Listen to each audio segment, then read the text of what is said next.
And we heard a few folks say it like this, and I think it's just crazy to wrap your mind around that most people get paid 52 times a year. Right. The farmer and rancher gets paid 52 times in their life. Right. And the planning and budgeting that goes into that to say, yeah, we get paid this, lump sum, hopefully, once a year, and someone's in the back office and crunching all those numbers and making sure they shake out for your personal life of just making sure, your household and your electric bill, you keep the lights on, down to your cereal, all the way through to the feed for the cattle. Yep. It's just incredible the planning that goes into the life of a rancher. Where are we going, Robbie? What are we doing? We are leaving Omaha, Nebraska. We just got out of the city, and we are headed to Stuart, Nebraska. I'm so excited for this day. This day is very special, has a lot of meaning behind it, because the gentleman we're going to meet with, Mr. Alan Estes, is the reason that this whole idea, our farms, came to life. We had his beef. It was unbelievable. That led to a series of searching for local beef from local ranchers just like himself, and finding that to be pretty difficult. That's what incepted this whole idea. So we're excited to go visit him, to go be with his family today, go tour their ranch operation, and capture that all on video. Special day for us, so I'm excited. Little 3.5 hour drive. That's part of building a business that serves rural America. There's a lot of driving, a lot of traveling, a lot of planes, and we love it.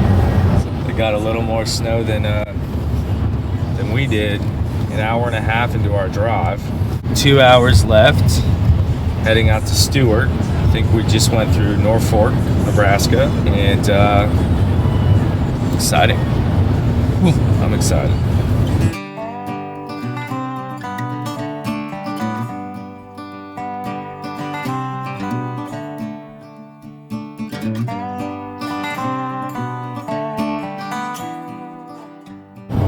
All right, we are almost at our destination at the Estes family ranch, about 20 minutes out. It is beautiful. There's snow on the left and right of us. Thankfully, there's good road conditions. And we're going to spend a couple hours with them. We're so excited to bring you guys an awesome video talking about the inception of our farms. This is the family whose beef inspired this whole company, and that has, really changed our lives. And it's it's really exciting to get to the what I would call the inception point of this whole thing, and bring that story to you guys. So we're excited to connect with Alan, walk his farm, sit down with him, eat a steak, and spend a little bit more time with the man that unknowingly changed the course of our lives, and hopefully those that we're able to support throughout this journey.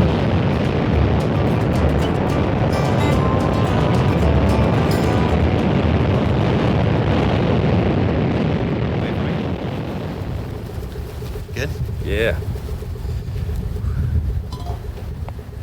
Hello, everybody. Thank you so much for joining our farms today. Today is a very special visit, something that actually traces back to my family, and the inception of this entire company was actually inspired by the man sitting right next to me. Now, he'll never take the credit for it, so let me start with that before he gets a word out, because the rest will be hearing from this man, the wisdom, the legacy that all goes into his ranch operation. Why don't you introduce yourself, Mr. Alan Estes? Thank you for being with me today. You're welcome. My name's Alan Estes. I was born and raised here on this place in 1963. Been here all my whole life, from dairy farming to ranching to everything else, and that's all I know. That's all I've done. It's just one small step at a time, coming up with new ideas of how to do things.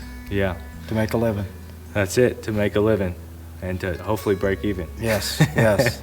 So about a little over a year ago now, I was visiting my grandparents, as you know, down in Lincoln, Nebraska. My grandpa was making a burger, and I probably had 5 of them because they were so dang good. Don't judge me. I had an obsession over the quality of the beef, just how much flavor was packed into that product. As I was going home from that trip, I was just constantly thinking, man, that was just a phenomenal burger. How can I get something like that back home? And so, we're flying home, and I open up the computer and I start Google searching Nebraska farm fresh beef. And of course, something like Omaha Steaks pops up, and that really wasn't what I was looking for. I wanted something that ultimately came from someone like you. Found that to be pretty difficult when searching the internet, and so really a light bulb went off for me, and this whole mission of our farm started. And it's the idea of how do we help bring product that you put your heart and soul and everything you have, everything you've learned your whole life, and how do we bring it more accessible to consumers just like myself?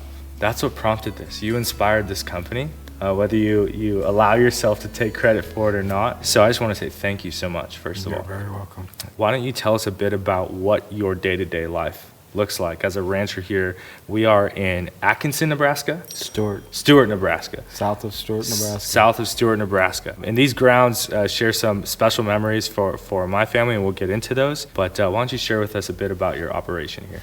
Was raised milking cows, and we got out of that lack of labor and the way the dairy industry went to more confined like the hogs did. And so we had to do something different, so we got more into the beef industry.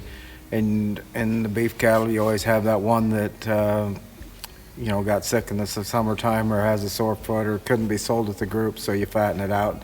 And that's basically how this all got started, just fattening out ones that you couldn't sell. And we started selling the beef and raising the beef, and people wanted it, so we would sell it and just started fattening beef for other people. And so it goes all over the country. Actually, I started doing this with Holsteins, and that would go to Rapid City and Sioux Falls, and just one thing after another, and this is where it's at. So Nebraska is known for producing incredible beef. Yes. It's known for that. What makes Nebraska beef so special? Corn-fed. I've been to Arizona and ate beef that was raised on oranges and whatever else, and so no, it's the corn. It's the corn, and it's the handling of the cattle, the docility of the cattle, and just taking care of, You raise that critter up, and it comes time to take it in to get butchered, and sometimes it's hard. You get attached to them. Well, we watched that today, right? So you were gracious enough to kind of bring us out into your world today. I watched as you approached those animals, first of all, the clear familiarity of who you are to them. Obviously, you were holding something that they love, food. And so that was awesome. But I think even, on one aspect, you were feeding animals what you called cake. Can you walk us through what's cake? Cake is just a protein cube. People subsidize, if the hay isn't quite as good, or even some people use it just to calm their cattle down and get used to them. And it's cake or candy or whatever you want to call it, but most people call it cake. And as you've seen, we got some that we can feed by hand, and that's my goal. So day-to-day life, you wake up. What time do you wake up in the morning? I wake up at 6 o'clock in the morning. My alarm goes off at 5:30. I go in and I have coffee with a few friends, and I come home and I start doing chores. For those that don't know, how many times a day does a cow eat? I don't know. You don't know? Constantly. If it's there, they're eating. Right. We grade the fats twice a day by hand. We don't have 500 of them, but if you have 20 at the max, and you go out and you grain them by hand, they get used to you, they get comfortable with you. Yeah. And in my opinion, it reflects on the meat. That's that relationship, is to be able to feed, as many of them, if not all of them, by hand. Right. Which only speaks to the connectivity, again, between man and animal. When you got them in that condition and you're bringing them in to have babies and stuff, they're, they know you, they know they're going to be safe with you. If you can you explain to our viewers what the farming calendar kind of looks like, the ranching calendar? So you say, we're going to start calving, around February. How does, why February? A lot of people calve their heifers in February to get them out of the way, so when the cows come in, we're going to get these first calvers that I showed you in, and we're going to retag them. We're going to put our own personal tag in them. We're going to give them another shot, so their colostrum will be better, to make sure that calf gets the colostrum so it doesn't get scours and sicknesses and so forth. And, you always take a chance of losing the calf through all that process. Yeah. But it comes down to handling them calm and so then you get them up and get them going. Obviously, storms come in, and you got to find a way to protect them cattle, and blizzards or whatever else. There's been many losses with snowstorms and blizzards, and even floods.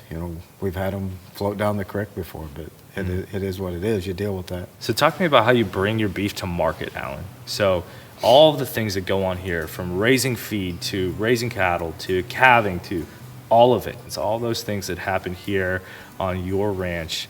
What's next in the process? So your cattle then go where? We're selling our calves Tuesday. We take them to the sale barn, and people are there to buy them, and you take what you get. If you don't like what you get, you bring them home, but that's not the purpose. That's not the reason. In a matter of 5-10 minutes, you're done. Hopefully, my goal is to have a buyer that buys them back because he makes money on them, and that's what we're working for. And to have good quality cattle so they do well for the next guy. I don't ever see myself fattening them all up because you got to have cash flow. That's just part of the process, is selling the calves to have cash flow. Then, like I say, you keep the oddballs and fatten them up and sell them as beef. So let's talk about the beef side. Obviously, that's more the side that, where we come into the operation and we're learning so much about the backside of the business, that all it takes to get to a beef product, which is just continues to blow all of our minds on our team as we better understand what you go through in your everyday life to make that happen. So you have a group of customers in your community that you sell more bulk beef shares to, so halves or wholes. How does that process go for you when you have a customer? How do they reach out to you? How does that whole process go? It all started out by you give somebody some beef, and then they like it, and then they ask you if you get you're promoting the product, and then they say you got a half or so or beef for sale, so and then you get it processed, and hopefully they enjoy it and pass the word. And I got one customer that needs 30 pounds of hamburger and 4 roasts, so I took them to her here a while back and told her what she owed me, and she gave me $25 more than I asked her. So wow. She says, you always give us good beef. And it's just word of mouth. I have not promoted anything. And then I got a friend I fatten up for, and he takes them all over the place, and they just, every year he says the beeves are better than they were last year. Well, I don't do anything different. You just feed them and take care of them. How do you feel about, there's so many ranches that have popped up. I know there's one driving in that we passed that actually has a storefront too, in a few towns away from here, about an hour back. What is your take on this whole direct-to-consumer market, this trend that we're seeing arise, through just consumers wanting to know where their product comes from more? What's your take on that as a rancher that right now doesn't really promote or anything? It's more word of mouth, that just because your product stands for itself, on ranchers actually now adding onto their operation and bringing their product directly to the end consumer? I think it's great, but we as farmers and ranchers don't really have the ability to do that. So that's where you're coming in, and you're going to promote that and help us ranchers out and try to help us make some money, make more money, or make a living anyway. But that's where it all comes in. I'm not trying to take anything away from the stores, because anybody can go there and get whatever they want. But you do have those people with eating disorders or allergic to food and this and that. And that's, I think, where we come in. And also the side of it too that a lot of people don't know is, ranchers go and raise your product. You go to a sale barn or the packing facility. Who determines the price in that situation? Somebody else. So you go through all of this work. You raise this being, that you're connected with, and then someone comes in and tells you what they're going to give you for it. Yeah. Now, what we've heard in those instances is it's typically two things in that scenario. Number one, what's the current market value of the product, and what mood is that person in that day? Exactly. And the other thing is how desperate are you to sell the product? And there's that third factor more on your side of things, right? And that's one thing for us as a company with a mission that everything is for the farmer or for the rancher, that really stands out to us. In pretty much every industry, you dictate your price, Right. And obviously you look at consumer, their spending habits or their ability to spend, right? We're not saying, hey, we're gonna charge $100 for a ribeye, although some do, and that's fine, and people buy it. But in a generalized sense, you don't get to market your product or price your product at all. No. They determine it for you. And so that's something that we really want to help enable groups like yours, folks like you, to say, hey, we believe that there's actually more in this for you, that there's more that you can take home to your family, and it's not all like this. Now, we've seen a lot of ranchers that go, yeah, I don't know about that, or we've seen some that go, we're in, just where do we start? Right. And we talked about that today, right? Right. Where do we start? Where do we start? And so those are different things that we've discussed, we're working through and all of that, but I just wanted to be able to touch on those things with you because I think it's really important that consumers understand that you don't even get to price your own product, that you go through leaps and bounds for day in, day out. I think something that I'd love to understand as a consumer is a little bit more about what it means to you to be a farmer. It's the only thing I know. It's the only thing I know. It's all I've ever done. So what does it mean to me? It's my life. I can't go to town and get a job because I don't know. I didn't go to college. I just, it's all I know. Earlier you were walking us around your farm and talking about some of the people that have come here to help you a bit, Jeremy being one of them. Why is family so important around the ranch? The best way to raise a family is to milk cows. Tell me more. You have to work together. Whether you're fighting that day or whatever, you have to work together. It don't matter. You just it show up. It doesn't matter. You have to work together. You might show up with duct tape sometimes. I was raised milking cows, and I did it up until 2004. Then Mom and Dad got older, and losing Mom and Dad after you worked with them for 50 years together was hard, and it's reflecting back to today. Yeah. And now you're out here keeping this machine alive. Yeah, I'm trying. But with the taxes and land payments and everything, interest going up now, it's hard. But we'll survive. We've survived the 80s, so we'll survive now. You guys don't know what the 80s were, so. What do you think consumers don't understand about a rancher? How much thought and the process that we put into everything we do, and how much, it's not just something you go out and do. You got to have thought. You got to have okay, so you're buying a bull this spring that you're not going to see anything out of until next spring, a year later. How do you know if it's any good? You might spend $5,000 to $10,000 on a bull, and so it's that thought process. It's planning. There's nobody that knows the planning that goes into ranching and farming and everything else. You buy a piece of land, you got to have a plan to pay for it. You got to have a plan for when the banker comes out and talks to you. You got to, it's the planning, I think. There's some pretty fun stories on this ranch that happened years ago, actually, that I'm dying to hear, that actually involve my dad working for you. Yes. And we got to uncover these stories. Well, there's only one that really sticks out. We were out in the hay meadow putting up hay, and we come in for lunch. And how old was he? He was probably 12 or 13. 12, 13. We went back out, and I run the sweep. It was a sweep that Jeremy was doing the raking, and he puts it in a windrow. So I was taking him to his rake on the sweep, and the teeth went in the ground, and Jeremy went flying into the buck. And it was not funny. I thought I killed him. I thought I killed him. Jeremy's a good kid. Well, let me tell you, he's still very well alive. He's a very intelligent young man. Yeah, that's proven. We worked together well, and he taught me a lot of things. But anyway. So, Alan, I want to wrap things up here with you. You've spent a ton of time with us today, so thank you so much. I want to ask you if there is one thing that you could let consumers, the general public, know about ranching and the importance of it being a fabric of society in America, what would that one thing be that you'd want consumers to know? We're out here to produce a great product for the consumers to have.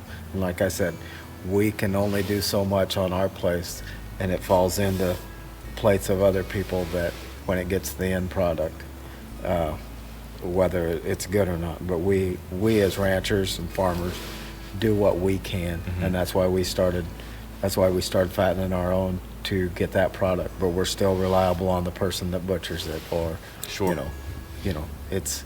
But it starts here. It starts here. Yeah. Well, Alan, thank you so much for having us today. It was an unusual visit today with the history that is on these grounds that we walked today and visited. And I know you got a lot going on running this operation by yourself. So thank you for taking the time with us today. We really appreciate it. It was so great to see you. Yes. Yeah. I'm glad to meet you. Yeah.